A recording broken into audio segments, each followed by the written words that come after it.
باغ و بہار کا تعارف دیکھتے ہیں۔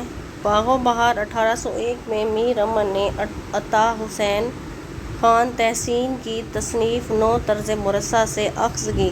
جیسا کہ ہم جانتے ہیں کہ باغ و بہار جو ہے میر امن نے عطا حسین خان تحسین کی جو تصنیف تھی نو طرز مرصع اس سے اخذ کی تھی، اور یہ جو ہے داستان لکھی جس کو تحسین نے حضرت امیر خسرو دہلوی کی فارسی تالیف قصہ چہار درویش سے ترجمہ کیا ہے۔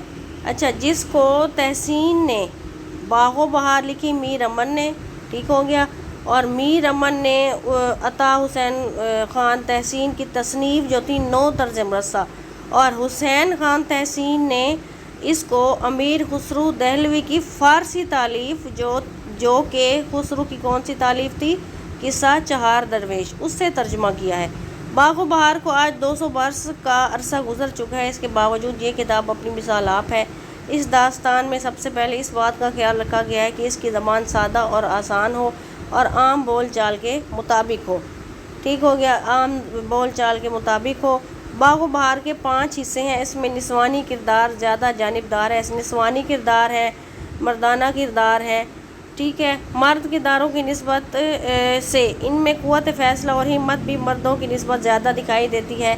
داستان باغ و بہار میں بہت سی فنی خوبیاں دکھائی دیتی ہیں، مثلاً یہ ایک بزمیہ داستان ہے، کسی بھی رزمیہ داستان کے برعکس اس میں جو ہے وہ جنگ و جدل کے قصے تقریباً نہ ہونے کے جو ہے وہ برابر ہے، اس میں اصلاحی سے زیادہ تفریحی پہلو ہیں۔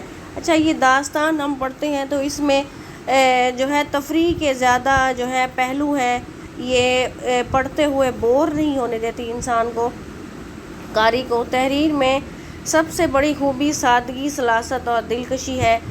کرداروں کے نام مطلب دیکھیں ہم تو اس خوبصورت جو ہے وہ رکھے گئے ہیں۔ باغ و بہار کی زبان بہت ریچ ہے، اس لیے اس کا ڈکشن اور سال گزرنے کے باوجود آج کے دور میں زیادہ نامانوس جو ہے وہ معلوم نہیں ہوتا کہ یہ داستان جو ہے وہ بہت زیادہ پرانی ہے۔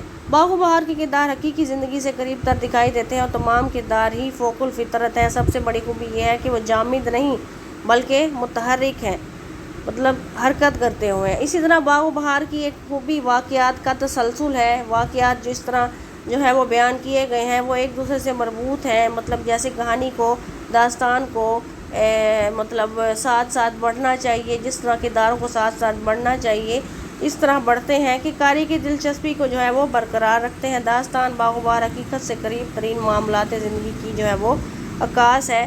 اس کی زبان اور کردار سب اس کی دیگر خوبیوں میں اضافے کا جو ہے وہ باعث ہے۔ اس کی زبان اس قدر شستہ اور بہترین ہے، اس کی جو کردار ہے اس میں خوبیوں کا جو ہے وہ باعث ہے کہ آج تک یہ داستان جو ہے وہ مشہور و مقبول ہے۔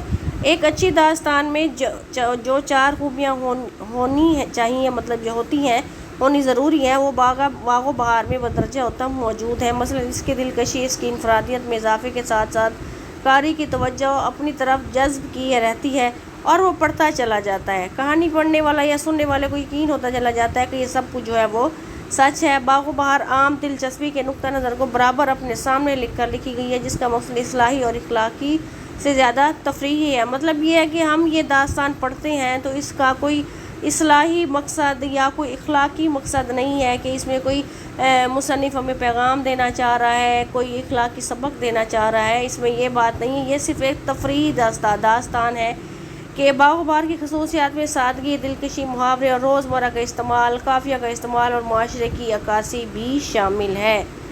اس کے 4 کرداروں کا ہم جو ہے وہ یکسری تعارف دیکھتے ہیں۔ آپ کا ایک سوال بن جائے گا، باغ و بہار سے پہلے میر امن کے سامنے چونکہ باقاعدہ داستان نگاری کی روایت نہیں تھی، اس لیے اس داستان میں 2-3 قسم کے روایتی کردار جو ہیں وہ ملتے ہیں، مثلاً عاشق، معشوق، رقیب اور واعظ۔ یہ 4 کرداروں پر جو ہے مطلب یہ جو روایتی کردار ہیں ان پر یہ جو ہے داستان یہ چل رہی ہے۔ یہ تمام کردار اس قدر روایتی اور مخصوص قسم کے ہیں کہ ہم ان کے نام سے ان کے کردار کا اندازہ لگا لیتے ہیں۔ قصے میں جن، پریاں، دیو سبھی کچھ انسانوں کی طرح ہی دکھائی دیتا ہے۔ چند کردار ملاحظہ کرتے ہیں۔ سران دیپ کی شہزادی جو حسن جمال میں یکتا ہے، رسم حجاب سے آزاد، تمام ہمجولیوں کے ساتھ سیر و شکار کرتی پھرتی ہے، یہ خاص کردار ہے۔ جس میں انفرادیت بھی موجود ہے جو قارئین کو اپنی جانب راغب بھی رکھتا ہے۔ خواجہ سگ پرست کی داستان کی ہیروئن سراندیپ کی جو ہے وہ شہزادی ہے۔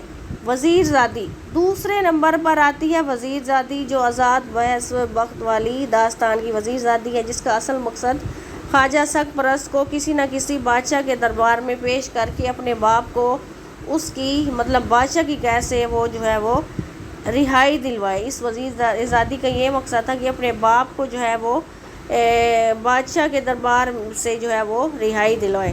ماہرو پہلے درویش کی قصے کی پری پیکر گل بدن نازنین ماہرو، جسے اپنے جادو و چشم پر حد درجہ جو ہے وہ غرور ہے، جسے کسی عالمی برتری کے احساس سے چھٹکارا نہیں ملتا، جو محبت بھی کرتی ہے تو اس میں بے اختیار ہو جاتی ہے، اور جب وہ اس میں ناکام ہوتی ہے تو سخت انتقام لیتی ہے، جو دانش مند ہے اور دور اندیش ہے، احسان ماننے والی ہے، نیکی کرنے میں دریغ نہیں کرتی، اپنی زندگی کے ہر واقعہ کو مذہب کے نقطۂ نظر سے دیکھتی ہے۔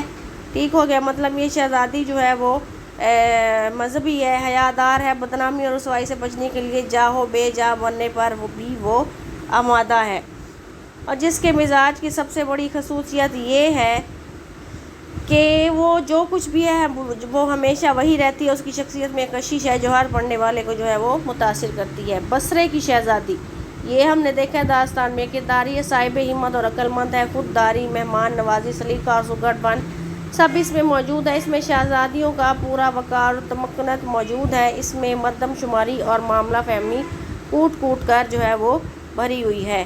ٹھیک ہو گیا، امید ہے آپ کو آج کی ویڈیو سبق سمجھ آیا ہوگا۔ اپنے دوستوں کے ساتھ لائک اور شیئر کریں اور چینل کو سبسکرائب کر دیں۔ تب تک کے لیے اللہ حافظ۔